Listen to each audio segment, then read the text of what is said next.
Hello दोस्तों परमाणु संरचना लेसन का आज छठा एपिसोड है। इसमें आज हम चर्चा करेंगे एक और परमाणु मॉडल की जिसका नाम है बोर मॉडल। लेकिन इससे पहले हमने थॉमसन मॉडल पढ़ लिया, रदरफोर्ड मॉडल पढ़ लिया। आज किसकी बारी है? बोर मॉडल की। लेकिन बोर मॉडल पढ़ने से पहले हमने उसकी कुछ पृष्ठभूमि पढ़नी पड़ेगी, उसका कुछ आधार बनाना पड़ेगा। तो हम बोर मॉडल शुरू करने से पहले हम क्या शुरू करेंगे? बोर मॉडल की पृष्ठभूमि। और पृष्ठभूमि में आपको कुछ टर्म्स, कुछ टेक्निक्स जो है वो सीखनी पड़ेगी। वो क्या है? जिसमें पहली बात आपको क्या सीखनी है वो है विद्युत चुंबकीय विकिरणें। क्या? Electromagnetic waves. ठीक है, ये आपको सीखना है। चलिए शुरू करता हूं मैं। विद्युत चुंबकीय विकिरणें क्या है? हम क्या पढ़ रहे हैं? बोर मॉडल की पृष्ठभूमि। और पृष्ठभूमि में पहला टॉपिक सीख रहे हैं विद्युत चुंबकीय विकिरणें। गौर करो, देखो दोस्तों, मैंने क्या किया कि यहां पर पहली बात बता रहा हूं कि अगर कोई गर्म वस्तु होती है ना, गर्म वस्तु, ठीक है, तो गर्म वस्तु चाहे तो ऊर्जा उत्सर्जित करे और चाहे ऊर्जा का क्या करे? अवशोषण। चाहे ऊर्जा का करे अवशोषण। ठीक है, ये क्या करता है? ऊर्जा का उत्सर्जन या अवशोषण जो है एक विकिरणों के रूप में करती है। क्या करती है? विकिरणों के रूप में करती है। ठीक है, ऊर्जा का अवशोषण और उत्सर्जन किसके रूप में होता है? विकिरणों के रूप में होता है गर्म वस्तु से। और इन्हीं विकिरणों को जो है वो क्या कहा जाता है? ऊष्मीय विकिरणें कहा जाता है। आप लोगों के लिए बिल्कुल नई चीजें हैं, ठीक है, इसलिए अच्छे से सीखना है आपको। ठीक है, 10th क्लास तक आपने ऐसा कुछ नहीं पढ़ा होता। अब ये चीजें जो है वो आपके लिए बिल्कुल नहीं है। आपको बहुत गौर से, बहुत अच्छे से पढ़ना पड़ेगा, पूरी वीडियो देखनी पड़ेगी। सुने बात, क्या कह रहा है कि कोई गर्म वस्तु जो होती है वो ऊर्जा का चाहे उत्सर्जन करे चाहे अवशोषण करे, वो एक प्रकार की विकिरणों के रूप में करती है। इन विकिरणों को हम क्या कहते हैं? ऊष्मीय विकिरणें कहते हैं। और जो ऊष्मीय विकिरणें होती हैं वो ऊष्मीय विकिरणें भिन्न तरंगदैर्ध्य, अब ये सारे शब्द नए हैं आपके लिए। भिन्न तरंगदैर्ध्य व आवृत्ति की विद्युत चुंबकीय तरंगे होती हैं। विद्युत चुंबकीय विकिरणें होती हैं या तरंगे होती हैं। विद्युत चुंबकीय विकिरणें होती हैं। ठीक है, तो अब आपने एक बात तो समझ लिया। अगर अपने सामान्य चर्चा करें तो आपसे पूछा जाए कि यार विद्युत चुंबकीय तरंगे क्या है, तो आप कहेंगे कि यार कोई भी गर्म वस्तु जो है अपने में से ऊर्जा का उत्सर्जन करे या ऊर्जा का अवशोषण करे, तो वो एक विकिरणों के रूप में ऊर्जा का अवशोषण भी विकिरणों के रूप में करेगी और उत्सर्जन भी विकिरणों के रूप में ही करेगी। ठीक है, ये जो विकिरणें हैं वो क्या है? सब भिन्न तरंगदैर्ध्य और आवर्ती की विद्युत चुंबकीय विकिरणें ही होती हैं। अब ये तरंगदैर्ध्य और आवर्ती क्या है? अभी कुछ मिनटों में आप ये भी सीख जाएंगे। लेकिन अभी आपको एक टर्म ध्यान रखनी है कि अलग अलग तरंगदैर्ध्य और अलग अलग आवर्ती की ये विद्युत चुंबकीय विकिरणें ही होती हैं। ये एक बात तो आपने सीख ली। चलिए इसको मैं साफ कर रहा हूं। ये जो डायग्राम मैंने बनाया है इसकी बड़ी जरूरत पड़ने वाली है। अभी एक बात आप सीख गए, एक पॉइंट लगा करके मैंने आपको एक बात सिखा दी। चलिए अब बात आती है कि जो ऊष्मीय तरंगे विकिरणें होती हैं वही विद्युत चुंबकीय विकिरणें होती हैं। इतनी बात तो हम सीख गए। अब हमें सीखना है दूसरा पॉइंट। दूसरा पॉइंट ये सीखना है कि आपको सीखना नहीं, सुनना है। सुनोगे तो सीख जाओगे। क्या? विद्युत चुंबकीय विकिरणें। ठीक है, तो इसका मतलब जो विद्युत चुंबकीय विकिरणें होती हैं वो दो क्षेत्रों से मिलकर बनी होती हैं। कौन कौन से? एक विद्युत क्षेत्र और एक चुंबकीय क्षेत्र। मैंने कहा आपको सीखना नहीं है, सुनना है। सुनेंगे तो अपने आप सीख जाएंगे। क्या कह रहा है ये कह रहा है कि जो विद्युत चुंबकीय विकिरणें होती हैं वो दो क्षेत्रों से मिलकर बनी होती हैं। अब वो दो क्षेत्र कौन कौन से होते हैं? एक होता है विद्युत क्षेत्र, एक होता है विद्युत क्षेत्र और एक होता है चुंबकीय क्षेत्र। एक होता है विद्युत क्षेत्र और एक होता है चुंबकीय क्षेत्र। इंटरेस्टिंग बात क्या है? इन दोनों जो क्षेत्र जो आपस में गति कर रहे होते हैं, इन दोनों क्षेत्रों की नंबर एक बात, तरंगदैर्ध्य। क्या? तरंगदैर्ध्य। ये तरंगदैर्ध्य जो है वो समान होती है, आवर्ती भी समान होती है।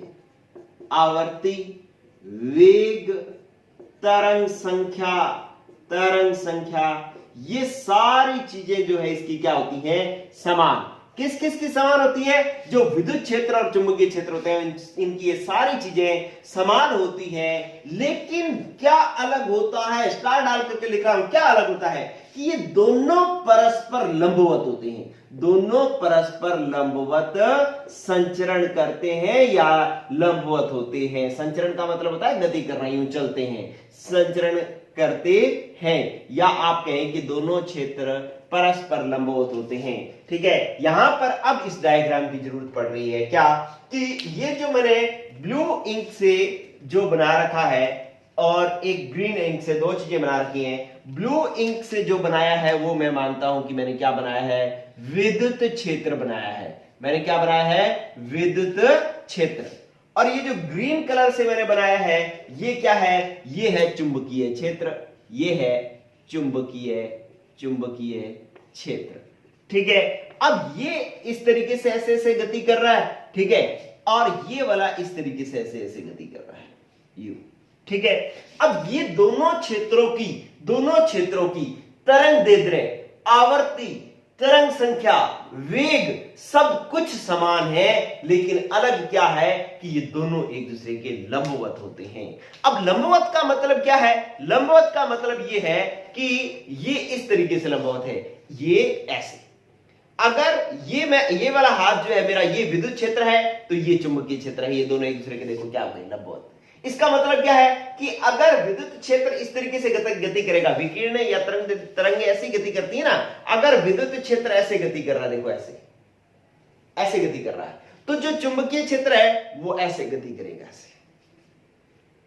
ठीक है, अब ये ऐसे ऐसे गति कर रहा है और विद्युत क्षेत्र जो है ऐसे ऐसे गति कर रहा है, तो दोनों एक दूसरे के लंबवत हो गए कि नहीं हो गए? ये लंबवत हो गए ना। ये क्या है, नीचे वाला हाथ, ये चुंबकीय क्षेत्र, ये क्या है, विद्युत क्षेत्र। ठीक है, तो ये विद्युत क्षेत्र, आप इस डायग्राम को गौर से देखोगे ना तो ये ऐसे, ये खड़ा दिखेगा और ये यूं लेटा हुआ दिखेगा। ठीक है, तो इसका मतलब है ये विद्युत क्षेत्र जो है वो इस तरीके से गति कर रहा है, यूं, और जो चुंबकीय क्षेत्र है वो यूं ऐसे ऐसे गति कर रहा है। ठीक है, ऐसे ऐसे यूं, जैसे सांप चलता है। ठीक है, तो इस तरीके से ये होगी बात। मेन इंपॉर्टेंट पॉइंट हो गया क्या, कि विद्युत चुंबकीय विकिरण जो है दो क्षेत्रों से मिलकर बनी होती है। विद्युत क्षेत्र और चुंबकीय क्षेत्र दोनों की तरंग दैर्ध्य, आवर्ती, वेग, तरंग संख्या सब समान होते हैं, लेकिन दोनों परस्पर लंबवत संचरण करते हैं, दोनों परस्पर लंबवत होते हैं। ठीक है, तो ये दूसरा और मेन पॉइंट आपने सीख लिया। चलिए, अब आप क्या करेंगे, नेक्स्ट जो आपने बात सीखनी है वो क्या है, तीसरी बात, कि आप देखें, अगर आप किसी नदी के किनारे बैठे हैं, ठीक है, आप मान लो उसमें पत्थर मारते हैं तो उसमें ऐसे ऐसे तरंगे उत्पन्न होती हैं, उनको हम जल तरंगे कहते हैं। यांत्रिक तरंगे हैं वो एक प्रकार की, उसको अपने कौन सी तरंगे कहते हैं, जल तरंगे, ऐसे ऐसे गति करती हैं, ऐसे ऐसे होता है ना। ठीक है, तो वो क्या होती है, जल तरंगे होती हैं। आप सोचो, आप अगर मान लो उसमें पानी है तो ही वो तरंगे उत्पन्न हुई, यदि पानी ना होता और आप यूं ही पत्थर मारते तो क्या वहां पे तरंगे उत्पन्न होती? नहीं। तो इसका मतलब क्या है, इसका मतलब यह है कि जो जल तरंगे हैं उनको जल माध्यम की आवश्यकता है। जल होगा तो जल तरंगे संचरित होंगी, अगर जल नहीं होगा तो जल तरंगे संचरित नहीं होंगी। इसका मतलब जल तरंगों को माध्यम की आवश्यकता होती है जिससे वो चल सकें। इसी तरीके से ध्वनि तरंगों को भी माध्यम की आवश्यकता होती है। लेकिन ये जो विद्युत चुंबकीय तरंगे होती है ना, इनको माध्यम की आवश्यकता नहीं होती। एक मैं विद्युत चुंबकीय तरंग का एक उदाहरण लिखता हूं कि एक्स किरणें जो होती है ना, एक्स रेज, ठीक है, एक्स किरणें जो होती हैं उसको अपने, ये विद्युत चुंबकीय तरंगों का ही एक प्रकार है। आप में से कितने लोगों का एक्सरे हुआ है, हाथ ऊपर करके बताओ। यस, हाथ ऊपर करो, कोई नहीं, मैं देख लूंगा। जिसका एक्सरे हुआ है, कभी भी कोई एक्सीडेंट हो गया या कोई फ्रैक्चर हो गया, खेल के टूट गया, तो उसका एक्सरे हुआ होगा। मेरा एक्सरे हुआ है, जैसे मेरा एक हाथ का एक्सरे हुआ था। तो किस प्रकार से एक्सरे होता है देखा होगा आपने, कि यूं हाथ रखवा देते हैं और ऊपर एक गोल सी मशीन लेके आते हैं, थोड़ी देर रखते हैं और फिर हटा लेते हैं। इसका मतलब, जब एक्सरे का मतलब क्या होता है, एक्स किरणें डालना। अब ये मशीन जो है अपने हाथ के ऊपर एक्स किरणें डालती होती है। तो इसका मतलब मशीन से लेकर के यहां से लेकर के एक्स किरणें जो है हाथ तक आती हैं, ठीक है, हाथ तक आती हैं एक्स किरणें। तो जब हाथ तक एक्स किरणें आती हैं तो उसके बीच में कोई पानी नहीं रखा होता, हवा हो तो भी ठीक है, ना हो तो भी ठीक है, लेकिन फिर भी ये एक्स किरणें हाथ तक आती हैं। इसका मतलब इन किरणों को आने के लिए किसी माध्यम की जरूरत नहीं है, ठीक है। तो इनको अपने क्या कहते हैं, विद्युत चुंबकीय विकिरणें कहते हैं। तो आपको एक और बात सीखने को मिल गई कि विद्युत चुंबकीय विकिरणों को संचरण के लिए, संचरण मतलब चलने के लिए, संचरण के लिए जो है वो माध्यम की आवश्यकता नहीं होती, माध्यम की आवश्यकता नहीं होती। ये बात है विद्युत चुंबकीय विकिरणों के बारे में कि विद्युत चुंबकीय विकिरणों के संचरण के लिए माध्यम की आवश्यकता नहीं होती, ये निर्वात में भी गति कर संचरित हो सकती हैं। चलिए तीसरा पॉइंट भी आपने सीख लिया। चलो अब मैं बात करता हूं चौथे पॉइंट की। आप शॉर्ट में ये पॉइंट लिखते जाएं साथ साथ में। चौथा पॉइंट सीखें। चौथा पॉइंट क्या कह रहा हूं कि आपने देखा कि 3 पॉइंट आपने सीख लिए। अब चौथे पॉइंट के अंदर क्या जान रहे हो, विद्युत चुंबकीय विकिरणें जो है अगर निर्वात में चलाई जाए, निर्वात मतलब जहां पर ना वायु हो ना और कोई माध्यम हो, तो यदि इनको निर्वात में चलती हैं जब विद्युत चुंबकीय विकिरणें, तो निर्वात में सभी विद्युत चुंबकीय विकिरणें जो होती हैं वो समान वेग से गति करती हैं, समान वेग से गति करती हैं। और सबका वेग कितना होता है, समान वेग से गति करती है। और किसके समान वेग से, प्रकाश के वेग से गति करती हैं। किसके वेग से, प्रकाश के वेग से। और प्रकाश का वेग c से प्रदर्शित किया जाता है, और कितना होता है, 3 × 10⁸ मीटर प्रति सेकंड होता है, ठीक है। तो अगर प्रकाश के वेग से, वो कहता है कि निर्वात में अगर कोई भी माध्यम नहीं हो, ना वायु ना जल कुछ ना हो, तो ये जितने भी प्रकार की विद्युत चुंबकीय विकिरणें होती हैं, एक्स किरणें, कॉस्मिक किरणें, गामा किरणें, अल्ट्रावायलेट रेज, ये सारी की सारी जो है एक ही प्रकाश के वेग से ही गति करती हैं। और प्रकाश का वेग कितना होता है, 3 × 10⁸ मीटर पर सेकंड। तो ये आपको ध्यान रखना है, ये कई बार न्यूमेरिकल में ये वैल्यू हमारे को चाहिए होगी, 3 × 10⁸ मीटर पर सेकंड। चलिए फोर्थ पॉइंट भी हो गया। फिफ्थ पॉइंट की बात मैं कर रहा हूं और इसके बाद कुछ टर्म सिखाऊंगा आपको मैं। चलिए पांचवा पॉइंट जो है वो है हमारे पास कि जो विद्युत चुंबकीय विकिरणें हैं, आपने ये सुना होगा कि लेजर द्वारा आंख का ऑपरेशन किसी ने करवाया भी हो, ठीक है, किसी ने चश्मा हटाने के लिए लेसिक वगैरह करवाते हैं, तो वो करवाया हो, तो उसमें भी क्या होता है कि आंख पर विद्युत चुंबकीय विकिरणें ही डाली जाती हैं, ठीक है। और हमारे आंख के अंदर रेटिना जो होता है, 10वीं क्लास में आपने पढ़ा होगा रेटिना, वो रेटिना को प्रभावित कौन करता है, विद्युत चुंबकीय विकिरणों में 2 क्षेत्र है, विद्युत क्षेत्र और चुंबकीय क्षेत्र, लेकिन आंख के रेटिना को कौन प्रभावित करता है, विद्युत क्षेत्र करता है, ठीक है। तो ये लाइन आप अपने आप लिख लेंगे कि हमारी आंख की रेटिना को जो है वो विद्युत क्षेत्र प्रभावित करता है, ठीक है। तो ये 5 पॉइंट हमने पढ़े किसके बारे में, विद्युत चुंबकीय विकिरणों के बारे में।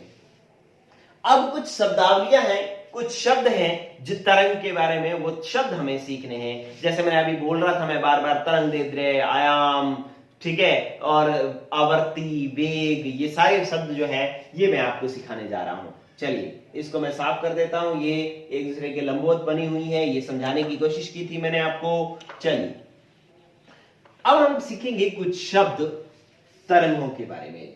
पहला शब्द अपने सीख रहे हैं, पहले अपने ये देख लें कि तरंग गति किस प्रकार से करती है। तरंग इस प्रकार से गति करती है, चाहे कोई भी तरंग हो, कोई तरंग या विकिरण हो, ठीक है, तो वो इस प्रकार से गति करती है, ऐसे।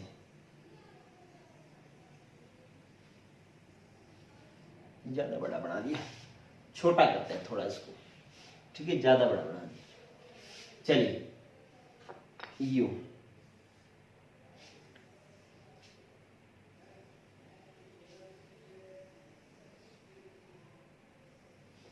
इस तरीके से गति करती है तरंग, ठीक है। आप सबने देखा होगा कि तरंग इस प्रकार से गति करती है। अब इसके अंदर आपको पहला जो शब्द सीखना है, वो शब्द सीखना है तरंग दैर्ध्य। क्या सीखना है, तरंग दैर्ध्य, ठीक है। इसको लैम्डा से प्रदर्शित करते हैं और लैम्डा यूं करके बनता है ऐसे ऐसे, ये लैम्डा है। इसको क्या कहते हैं, ये लिखा है मैंने लैम्डा। कई बार जो है शब्द बोला नहीं जाता, ये लैम्डा मतलब तरंग दैर्ध्य को लैम्डा से प्रदर्शित किया जाता है। अब तरंग दैर्ध्य होती क्या है, मैंने ये आपके सामने तरंग बनाई है।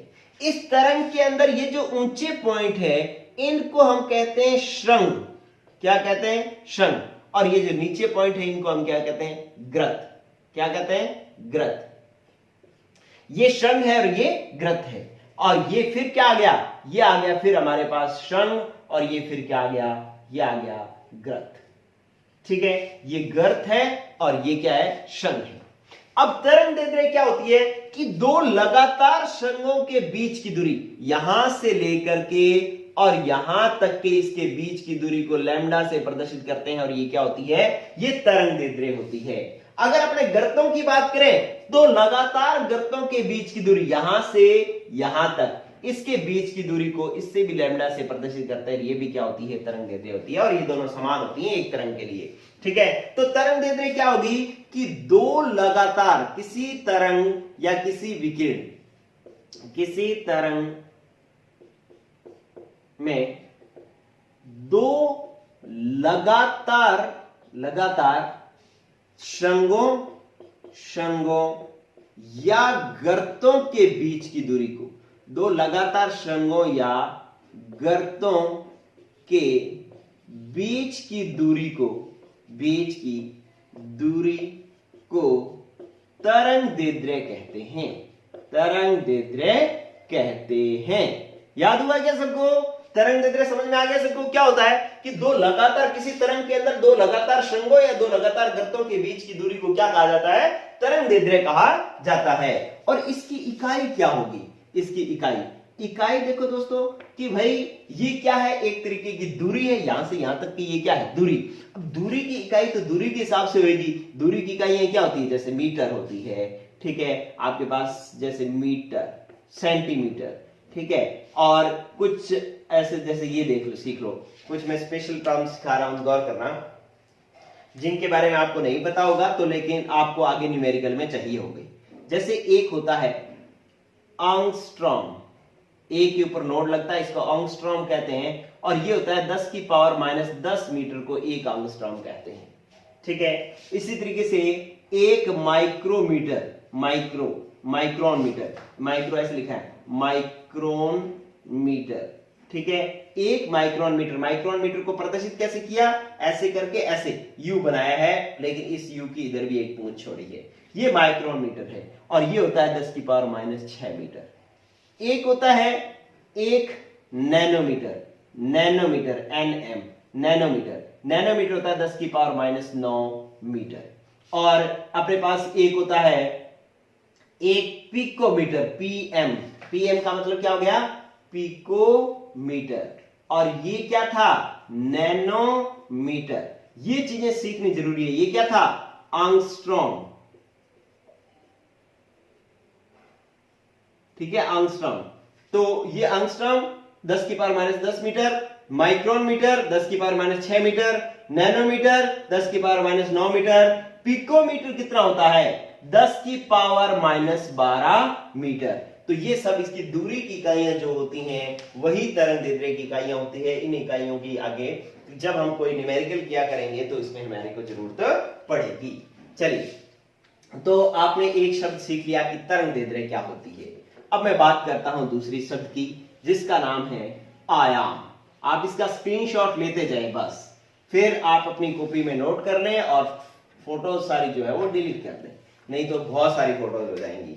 चलिए, अब क्या करना है आपको, दूसरी टर्म सीखनी है कि आयाम किसको कहते हैं। आयाम को इंग्लिश में एम्पलीट्यूड कहते हैं, इसलिए इसको ए से प्रदर्शित करते हैं। ठीक है, ए से। आयाम क्या होता है कि किसी श्रृंग की जो ऊंचाई है, यहां से लेकर के यहां तक श्रृंग की इतनी ऊंचाई है ना, ये श्रृंग की जितनी ऊंचाई होती है, हाइट h, ठीक है, इस ऊंचाई को ही आयाम कहा जाता है। या चाहे यूं कह दें कि किसी ग्रत की जो गहराई होती है वो भी आयाम कहलाती है, इसको भी हम ए से प्रदर्शित करते हैं।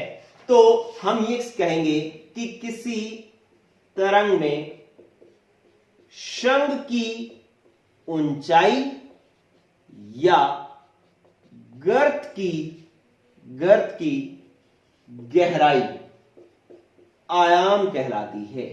गहराई आयाम कहलाती है।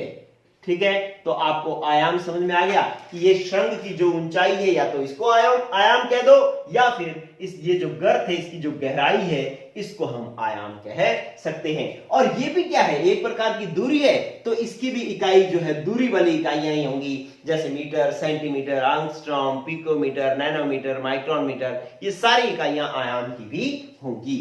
चलिए, दो शब्द आपने सीख लिए, 5 सीखने हैं आपको। ठीक है, 2 शब्द आपने सीख लिए। चलो नेक्स्ट शुरू करते हैं अपने। नेक्स्ट है वेलोसिटी। वेलोसिटी मतलब वेग।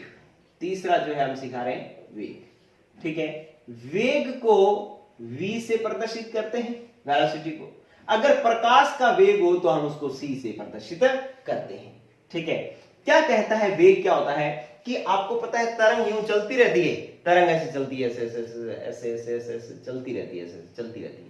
तो 1 सेकंड के अंदर कोई तरंग जितनी दूरी तक जाती है वह उसका वेग होता है। जो हम सामान्य वेग बात करते हैं वही ये वेग है कि कोई तरंग 1 सेकंड में जितनी दूरी तक जाती है वह उसका क्या कहलाता है, वेग कहलाता है। तो हम क्या कहेंगे कि कोई तरंग या विकिरण 1 सेकंड में जितनी दूरी तय करती है, जितनी दूरी तय करती है वह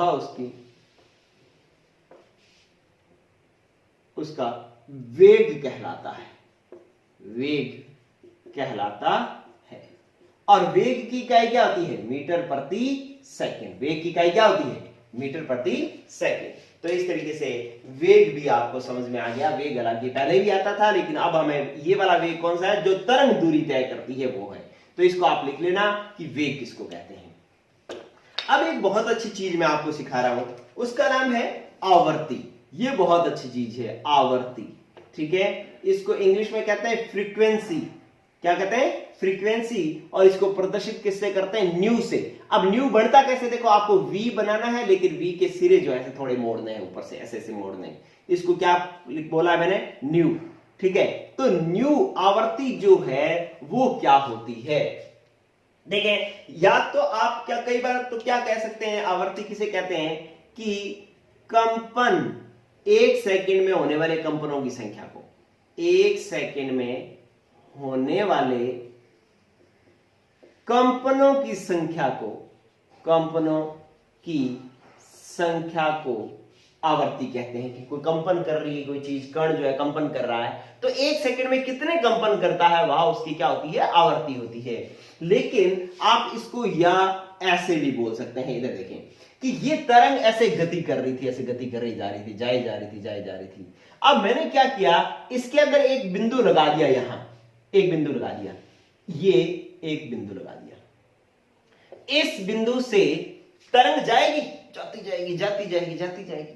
ठीक है, अब 1 सेकंड के अंदर इसमें से जितने लैम्डा गुजरेंगे, जितने तरंग दैर्ध्य मतलब लैम्डा गुजरेंगे, वही उसकी तरंग आवर्ती होगी। ठीक है, क्या कि एक तरंग यूं चले जा रही है, उस तरंग पर एक बिंदु लगा दो, उस बिंदु से वो तरंग गुजर रही है।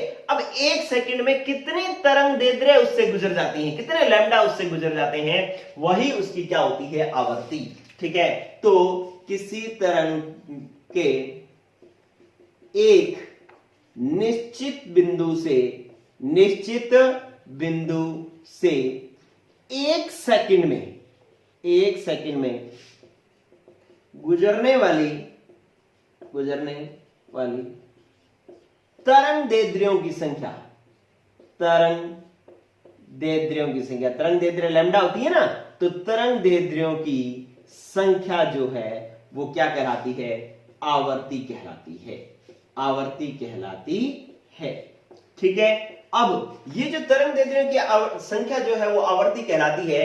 अब इसको न्यू से प्रदर्शित करते हैं, और इसकी इकाई जो है इंपॉर्टेंट है, इकाई गौर करना है। इकाई क्या होती है इसकी इकाई या तो सेकंड इनवर्स होती है, या इसको हम कहते हैं हर्ट्ज।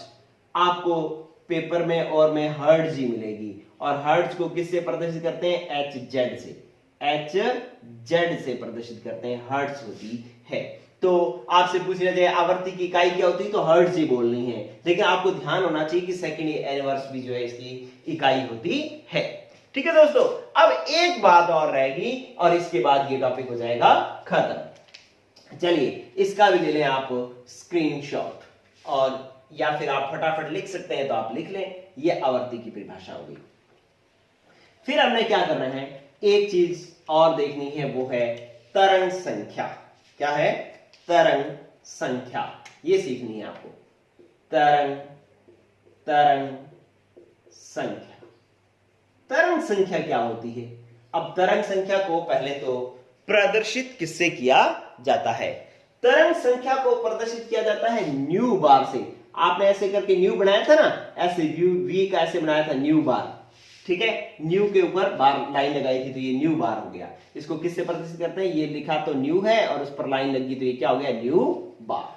ठीक है, अब तरंग संख्या होती क्या है? तरंग संख्या होती है कि ये एक तरंग है। ठीक है, अब इस तरंग में मैं क्या करूं कि यहां से लेकर के यहां तक मेरे पास मान लो 1 मीटर दूरी है। कितनी मीटर दूरी है?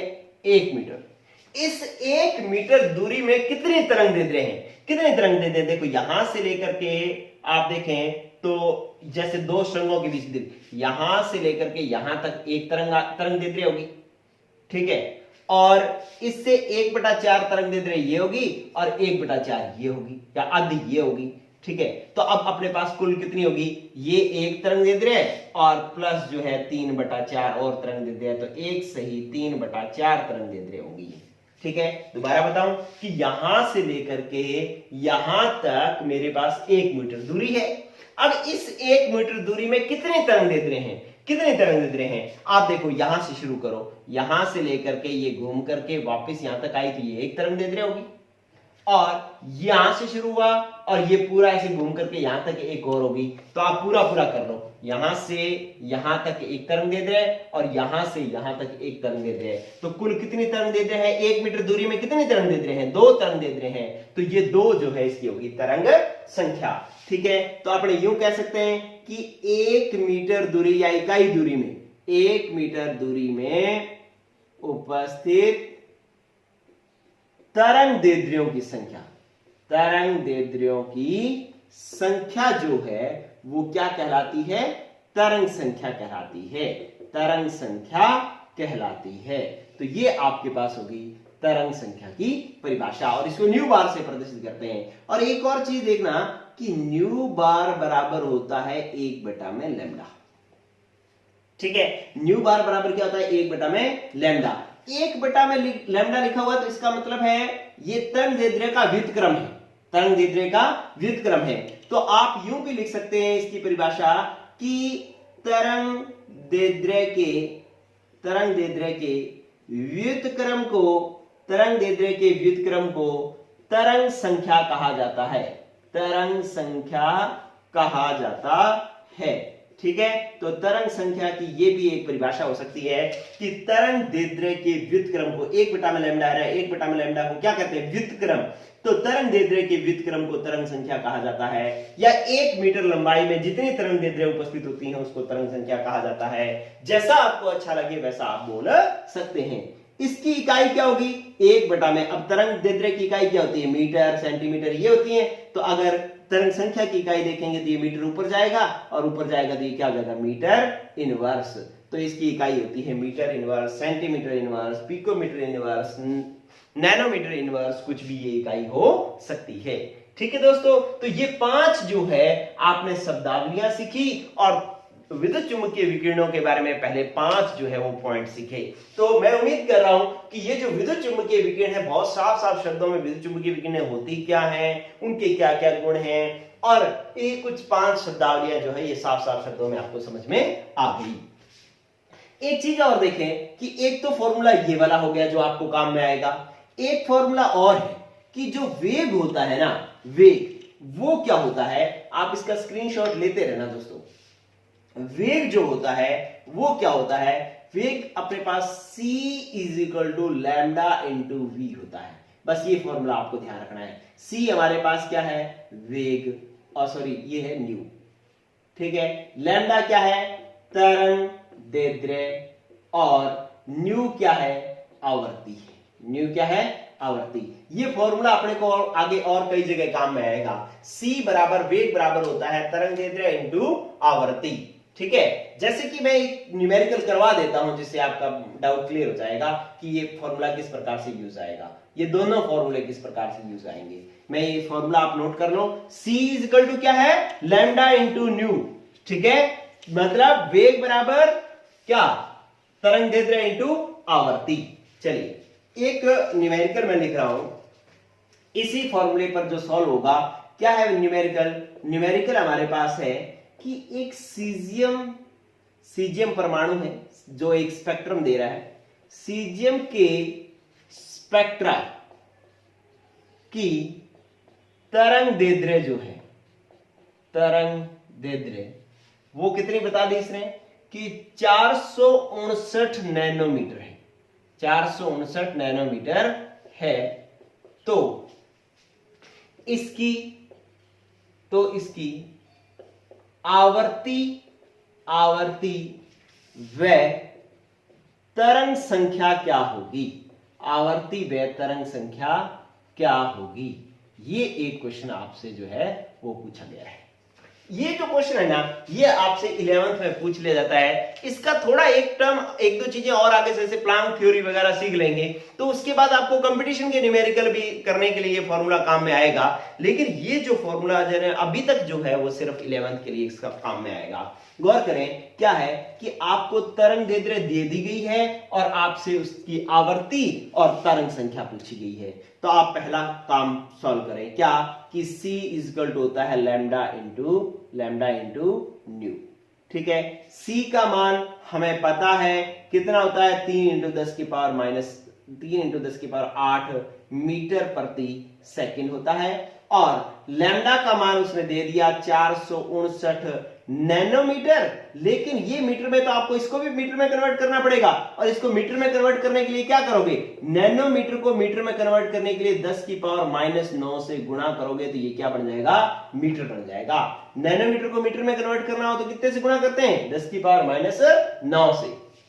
चलिए ये आपके पास बन गया मीटर। अब आपको आवर्ती ज्ञात करनी है, तो आवर्ती बराबर क्या हो जाएगा, न्यू बराबर, न्यू आवर्ती होती है ना, आवर्ती बराबर हो जाएगा c बटा में लैम्डा चला जाएगा, c बटा में लैम्डा। अब c का मान कितना है, 3 इंटू 10 की पावर 8, और लैम्डा का मान कितना है, 459 इंटू 10 की पावर -9। अब ये -9 ऊपर जाएगा तो किसका हो जाएगा, प्लस का 9 हो जाएगा। तो ये आ जाएगा 3 बटा में, आप क्या ज्ञात कर रहे हो, आवर्ती, न्यू बराबर 3 बटा में 459 इंटू 10 की पावर 8 और 10 की पावर 9। आप देखिए ये 10 की पावर -9 ऊपर गया तो प्लस का 9 हो गया। अब जब आधार समान है, 10 और 10 आधार समान है, तो घातें क्या हो जाएंगी, जुड़ जाएंगी। तो ये न्यू इक्वल हो जाएगा 3 बटा में 459 इंटू 10 की पावर 17। ये 17 में से 3 जीरो इधर ले लो तो न्यू बराबर आ जाएगा 3000 बटा में 459 इंटू 10 की पावर 14, क्योंकि 3 जीरो हमने इधर ले ली है। अब आप देखें कि इसका भाग 3000 में देना है 459 का। 459 को मैं लगभग 5000 मान रहा, 500 मान रहा हूं, और ये 3000 है, और 5 का 30, तो 6 पॉइंट कुछ आएगा। अब 6 के बाद क्या पॉइंट आएगा वो आप मुझे बताओ, इंटू 10 की पावर 14, ये आ जाएगा आपके पास। आवर्ती ज्ञात कर रहे हो तो क्या हो जाएगी, हर्ट्ज, ठीक है, HZ इकाई लगाओगे आप, ठीक है। 6 के बाद कितना पॉइंट आएगा ये मुझे आप बताओगे, 6 पॉइंट कुछ आएगा 10 की पावर 14 हर्ट्ज। तो इस तरीके से अपने आवर्ती ज्ञात कर ली। और यदि आपको तरंग संख्या ज्ञात करनी हो, क्या ज्ञात करनी हो, तरंग संख्या, तो तरंग संख्या कैसे ज्ञात होगी, तरंग संख्या बराबर होती है lambda, nu bar is equal to होता है 1 बाय लैम्डा, और न्यू बार तरंग संख्या आपको ज्ञात करनी है। लैम्डा का मान कितना है, 459 इंटू 10 की पावर -9 मीटर में रखा है अपनों ने। तो न्यू बार बराबर क्या आ जाएगा, 10 की पावर 9, -9 ऊपर जाएगा तो प्लस का 9, तो ये 10 की पावर 9 बटा में 1 बटा में 459। अब इस 1 को आप 1000 कर लो, 1000 कर लोगे तो क्या आ जाएगा, 1000 इंटू 10 की पावर कितना बच जाएगा 6, क्योंकि 3 जीरो हमने इधर ले लिए इसकी। अब क्या आ गया 459। अब 400 1000 में भाग दोगे तो 400 गुना कितना होता है 800, तो 2 पॉइंट कुछ आएगा। अब यहां पर भी मुझे बताओ कि 2 के बाद कितना पॉइंट आएगा, ठीक है। और इंटू 10 की पावर क्या है 6।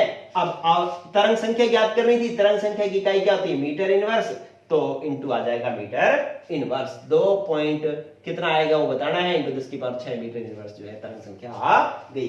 तो इस तरीके से आपको कुछ न्यूमेरिकल भी करने पड़ सकते हैं। ये आपका बहुत ही एक मतलब ऐसा टॉपिक है, अगर आप बुक से पढ़ो तो कॉम्प्लिकेटेड सा टॉपिक है। आपको लगेगा यार कब क्या लिख रहा है, कब क्या लिख रहा है, कुछ समझ में ही नहीं आता है। लेकिन मैंने इसको सरल और स्पष्ट शब्दों में आपके सामने इसको सॉल्व करके दिखा दिया। ठीक है दोस्तों, तो उम्मीद है आप सबको ये सब समझ में आया होगा। कमेंट करके भी बताना है कि आपको कितना बढ़िया लगा ये टॉपिक, और दूसरे दोस्तों को ये वीडियो शेयर भी करना। ओके, गुड लक, पढ़ते रहो, बाय।